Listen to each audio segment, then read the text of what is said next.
Hello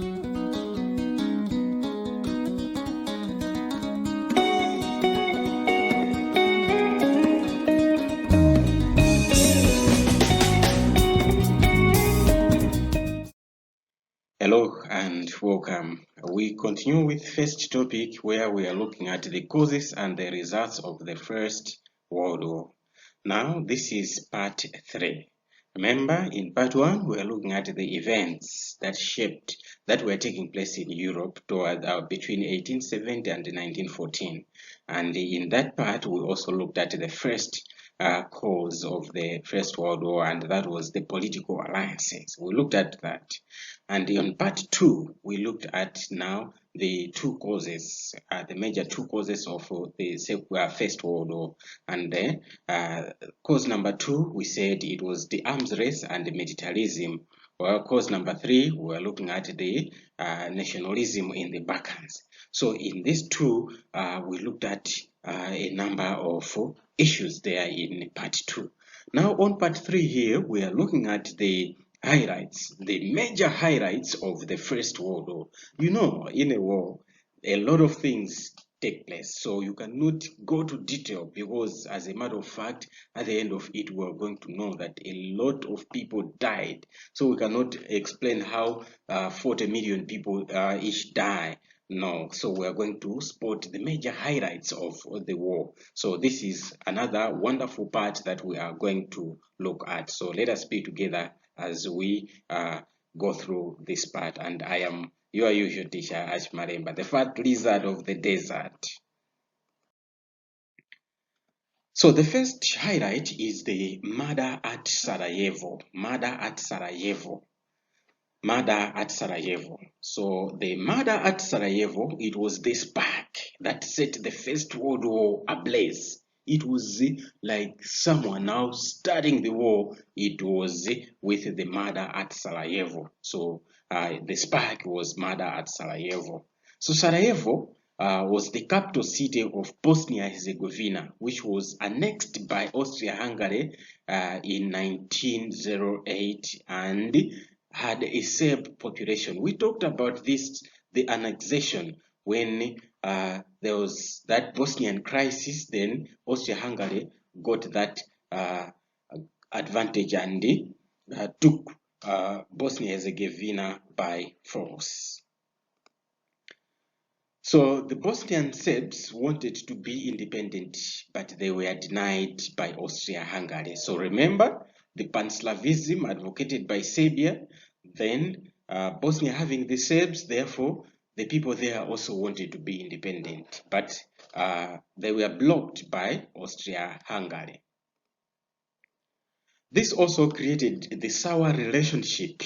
There was sour relationship between Serbia and Austria-Hungary. So because of that, then Serbia, on the other hand, supported what Bosnia wanted, and Austria-Hungary disallowed that. So there was that sour relationship between these two countries.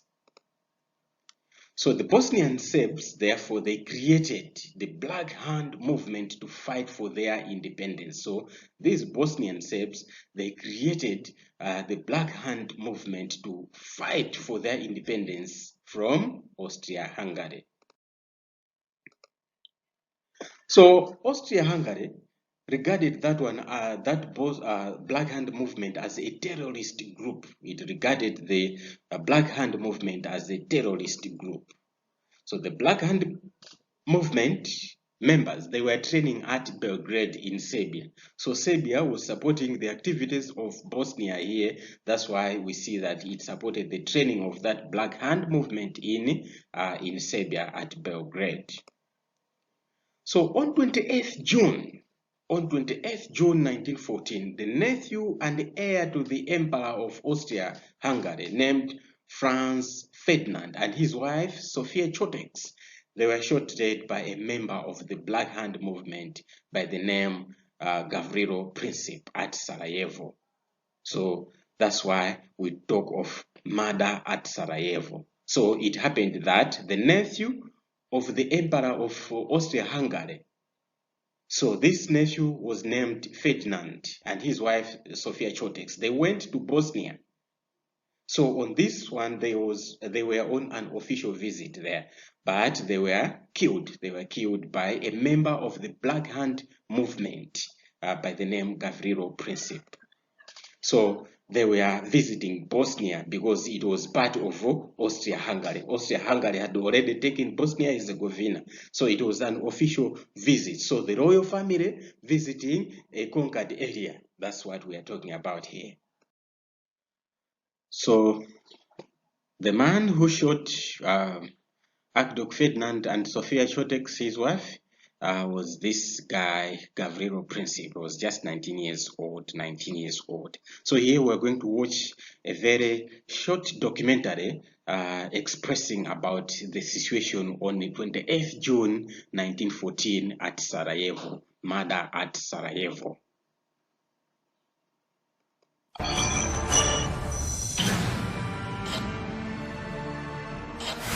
For almost 50 years, the Austro-Hungarian Empire has been one of the largest and most powerful forces in the world.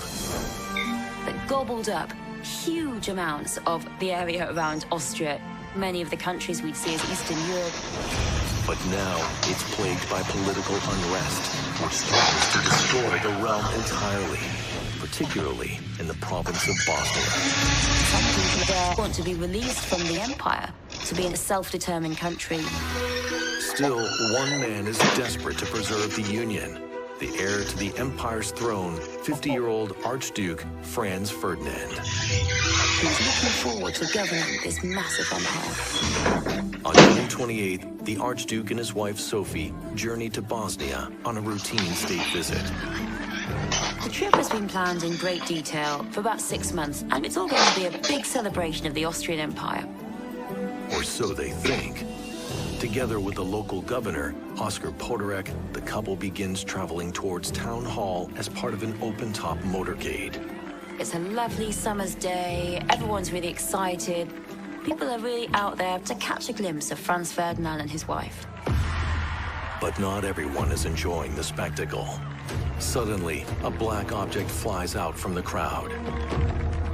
A man throws a bomb at the Archduke's car, but it bounces off Franz Ferdinand's car and goes under the one behind. That car is hit, the people are injured, but Franz Ferdinand and his wife Sophie are unscathed.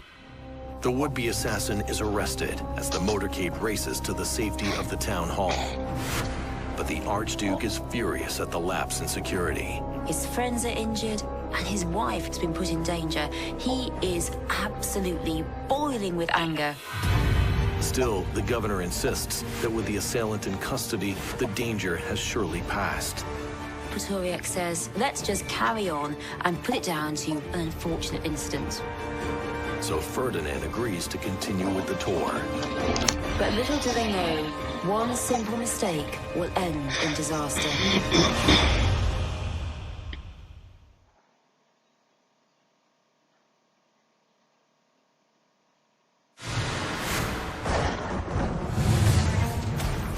It's 1914 in Bosnia.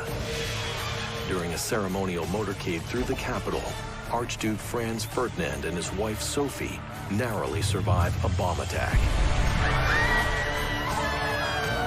Nonetheless, the imperial couple agrees to continue with the tour. But first, the Archduke demands the group make a stop at the hospital to visit those injured in the bombing. Unfortunately, no one tells Franz Ferdinand's driver that is the beginning of the disaster. As the Archduke and the Duchess set off again, crowds begin to follow.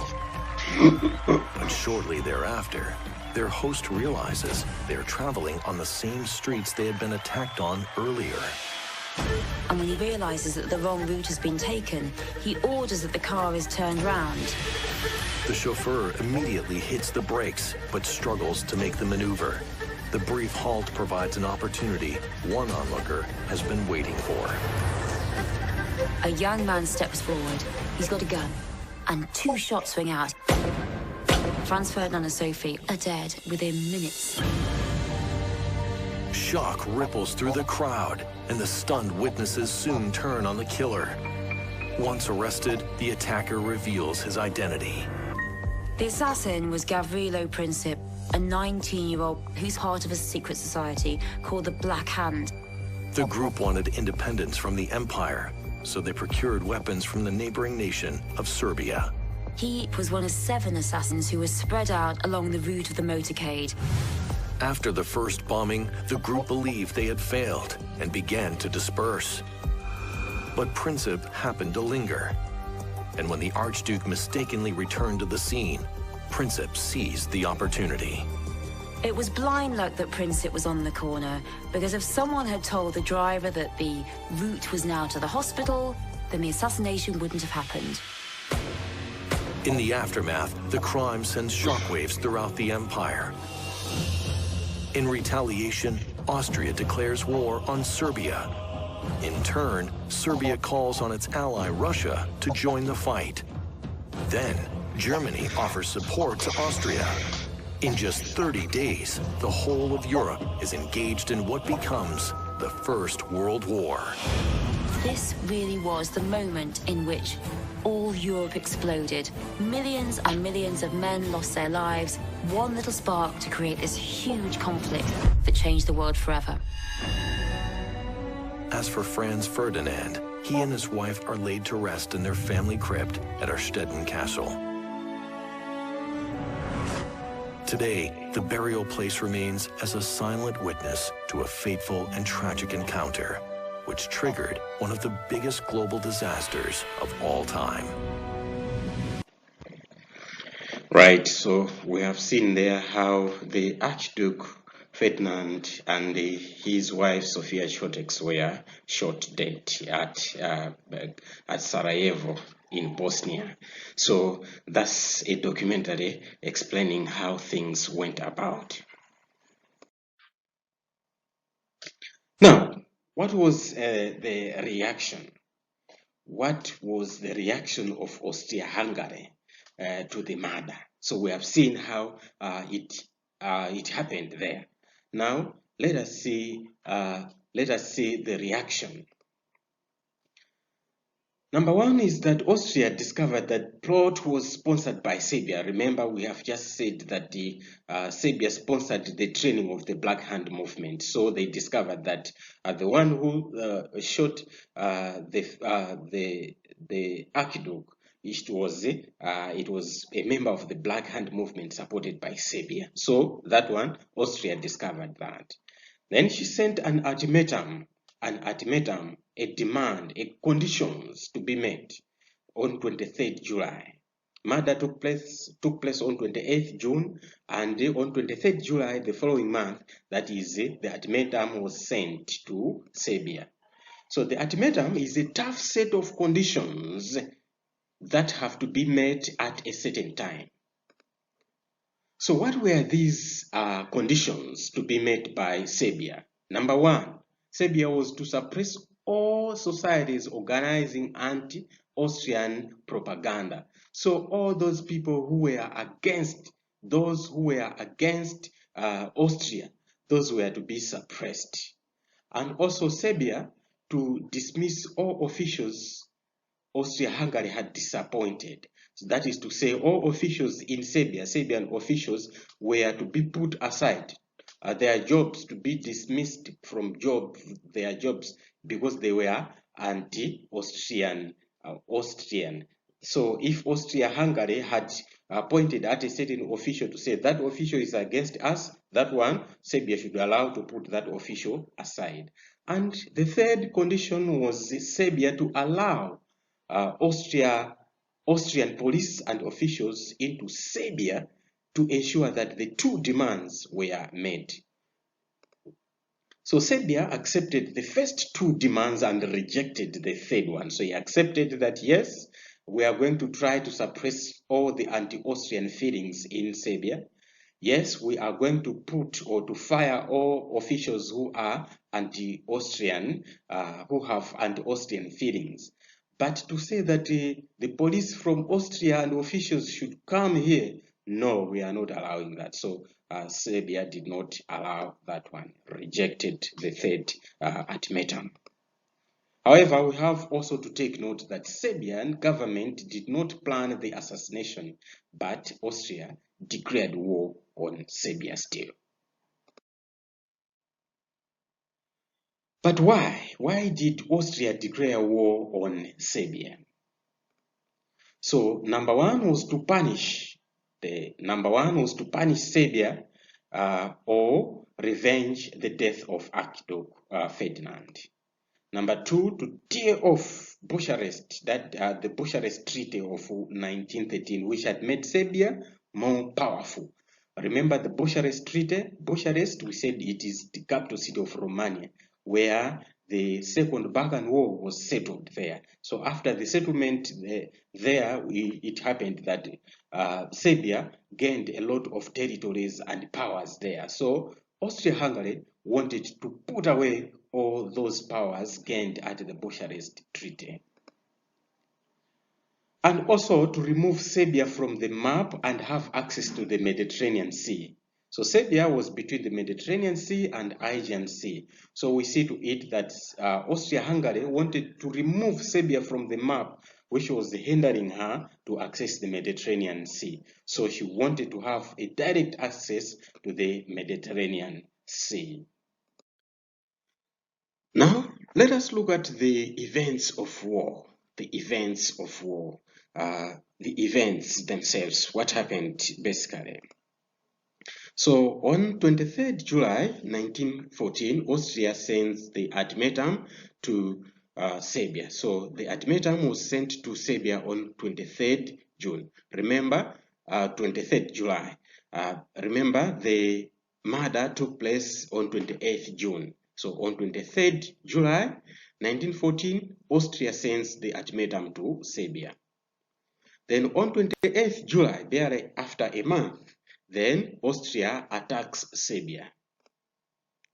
On 29th July, then it happened that Russia started to mobilize in order to help Serbia. So Russia started to come closer to mobilize. Remember, we said that mobilization is taking soldiers and war machinery to the war fronts. So Russia now started to get ready to assist Serbia on 29th July. Then on 31st August 1914, Germany asks Russia to stop, but Russia refuses. So later on, we see to it that Germany asks Russia to stop, and Russia refuses to say, no, we cannot stop mobilizing because we have to assist Serbia. Then on 1st August, so here it should be 31st July, 31st, because the dates are moving in that order. So 31st July, then Germany asks Russia to stop, but Russia refuses. And on 1st August 1914, Germany declares war on Russia for refusing to stop that mobilization to assist Serbia.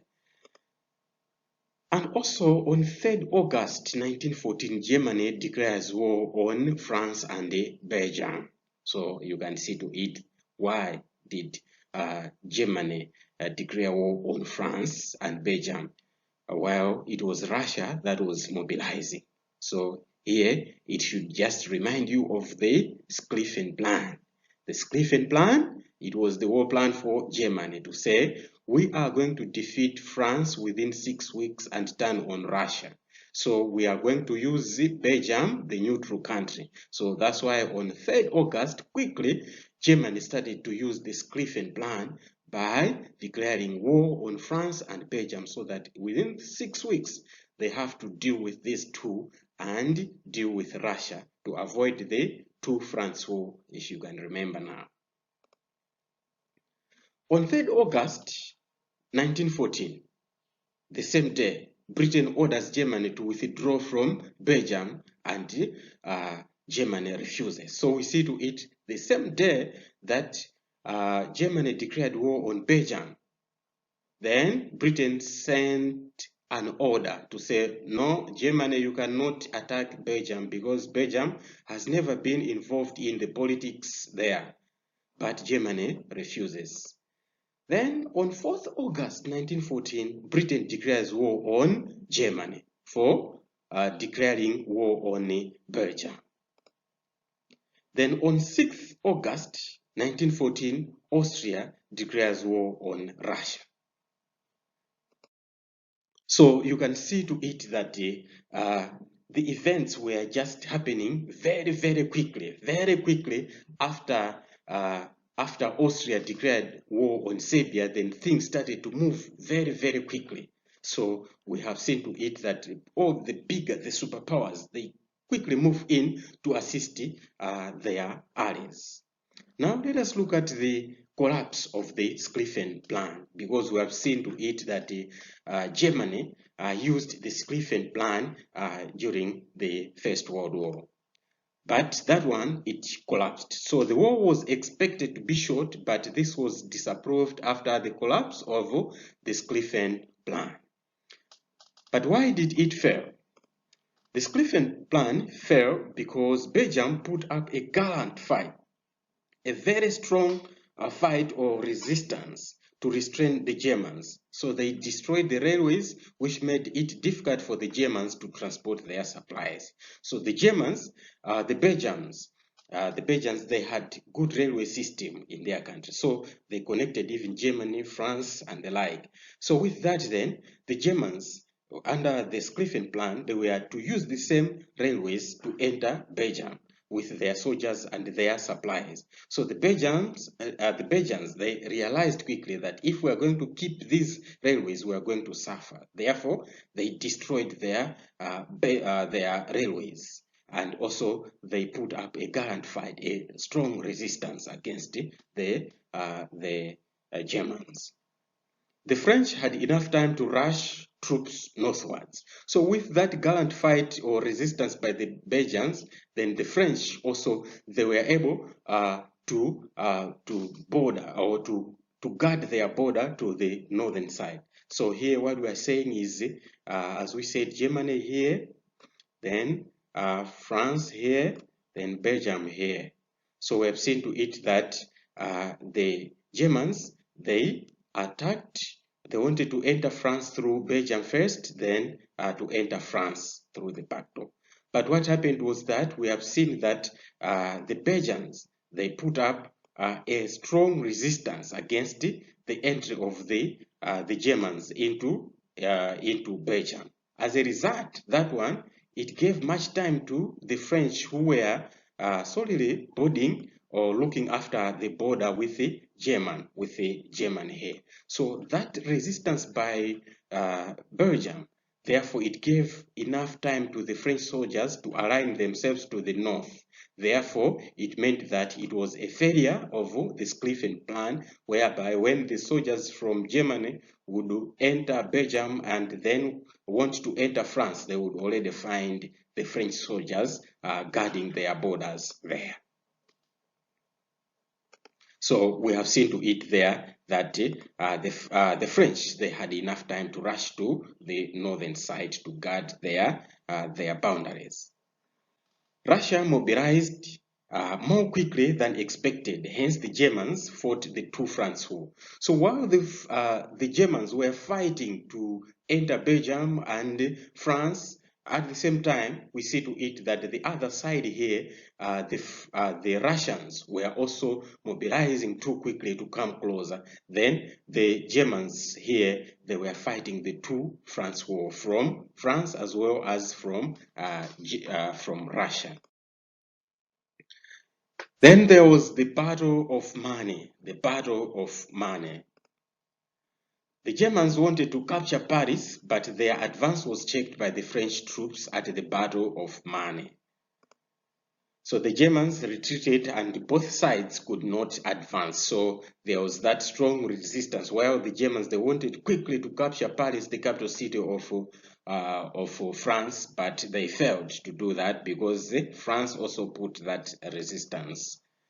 And there was what was called the stalemate. The stalemate.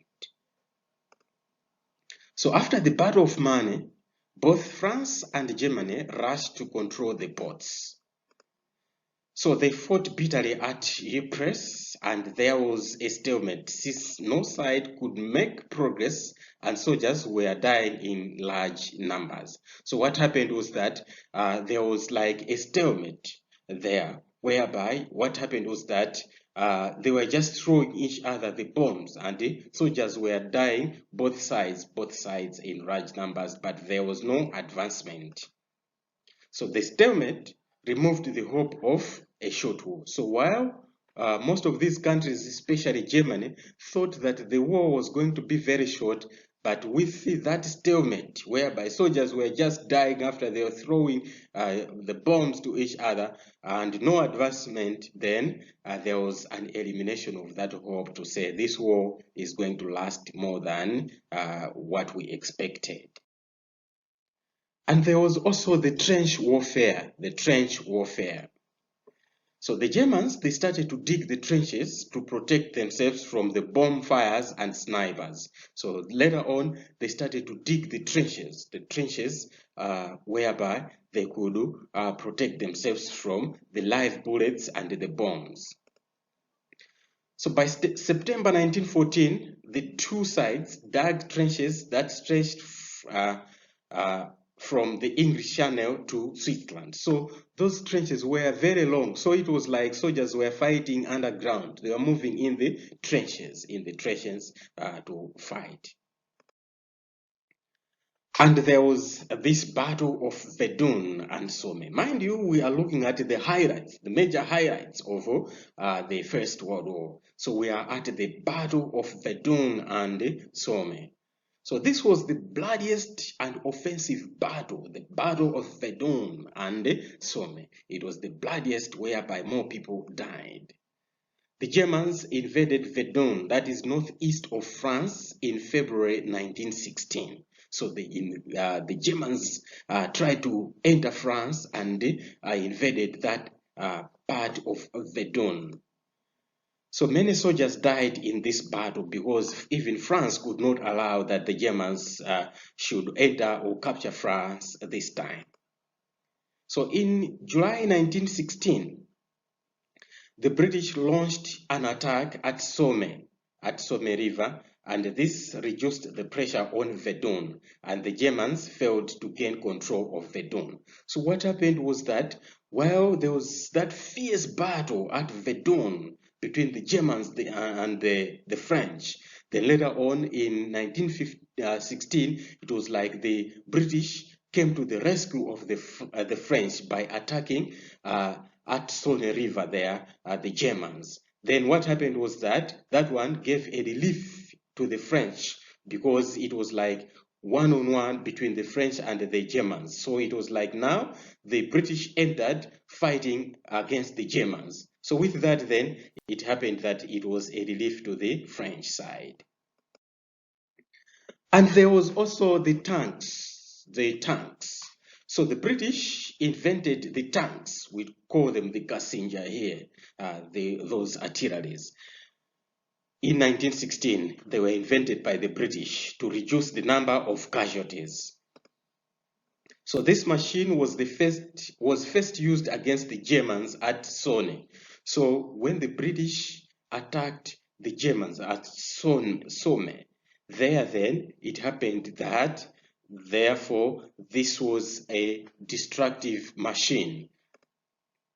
So it was so effective that it could run over the barbed wire and break through the Germans' lines. So we see to it that this machine, the Gassenger, the tanks, they were so effective. They could create their own road where there is no road. They could just move as we know them. They move anywhere at any time, whether it's a muddy area, however it is, within the forest, it just moves. So we see to it that the invention of the Gassenger or the tanks, it was a plus to the Allies there.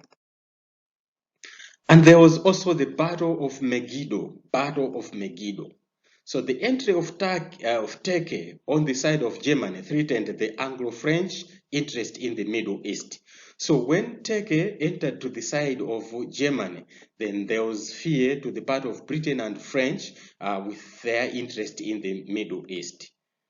So oil from Persian Gulf reached the British and the French through the Suez Canal. So they were afraid to say, yes, Turkey is going to block our the supply of oil from Persian Gulf with the entry or joining the side of Germany.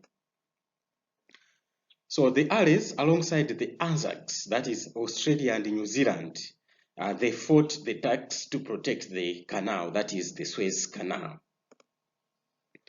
So the Arab gangs also joined the Allies. They supported the Allies because they were demanding independence from Turkey. So when Turkey joined Germany, then the Arabian gangs, they also joined the Allies, the side of Britain, France. So therefore, why did the Arab gangs join the Allies? It was because they wanted also independence from Turkey. So you can see to it that Turkey was really the sick man of Europe, because many people, they wanted to be independent from her.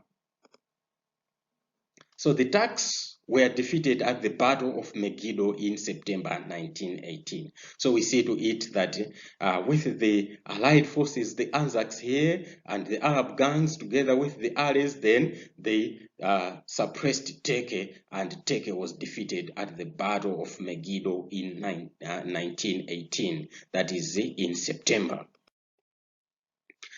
And also another highlight, there was also the naval blockade, So the British Navy controlled the sea and blockaded the Central Powers, and they blocked the Central Powers. So every ship going to Germany and Austria-Hungary was searched. So they were in the sea, at the sea, searching all the ships that were heading towards Germany and Austria-Hungary. So the ships were allowed to proceed or prevented depending on the goods. So those that were carrying artilleries or war weapons, they were detained. Those that were carrying food, they were allowed to proceed. So later, the blockade denied the Central Powers access to the essential supplies. So while at first they were allowing maybe other essential supplies like food and medicine and the like from other parts, but later on they blocked everything to say no ship, no any supply towards Germany and Austria-Hungary. Another highlight was the submarine warfare. So the Germans reacted to the naval blockade through the use of submarines in 1915. So in 1915, they used the submarines, that is the Germans. So the submarines destroyed all ships suspected of carrying weapons to the British. So we see to it that they developed the submarines. The submarines, they are the ships that go underwater. We know the ship, they float on water. But these submarines, they go inside, underwater, like fish. So these submarines were invented by the Germans. So they were destroying all the ships that were floating, that were going towards the Britain carrying the weapons. However, the Germans were not successful on destroying the ships that were going to Britain. Why? Because they did not have enough submarines. So the submarines were not enough to block all the ships that were going to Britain. And the British, they used the passenger ships to transport the weapons. So the British, they saw to it that the submarines were sinking or destroying the ships that were carrying the weapons. Therefore, the British, they changed the system by carrying the weapons on the passenger ships. So to this far, we have looked at some of the highlights of the First World War. So we have looked at a number of issues, how the war now started.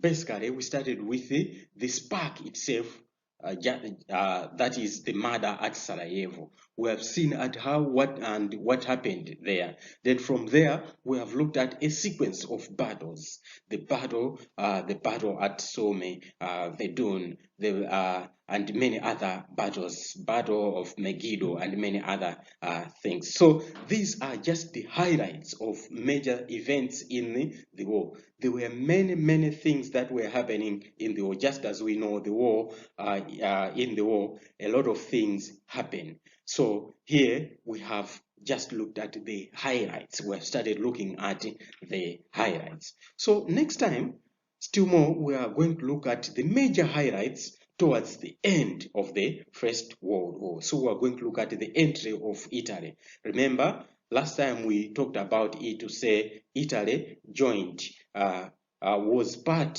of the Triple Alliance: Germany, Austria-Hungary, and Italy. They made the Triple Alliance. But here we are going to see that Italy joined the Allied forces, the side of Britain, Russia, and France. So what happened in 1915 to do that? So we are also going, in this part, we are also going to look at another highlight, the entry of USA and the withdrawal of Russia. And we are going to finalize everything to say the Axis powers, the Central powers, they were defeated. Why were they defeated? We are going to look at this next part, that is the last part of it all. And all in all, we are going to look at the impact of the First World War. So be there and watch out for this part of another part, that is the fourth part of the first topic, the causes and the results of the First World War. So watch out for this part as well, because it's already there as well. It's just waiting for you, for your demand to say, I need also to see, to learn about this. Then it is going to be at your disposal. So until next time, thank you so much.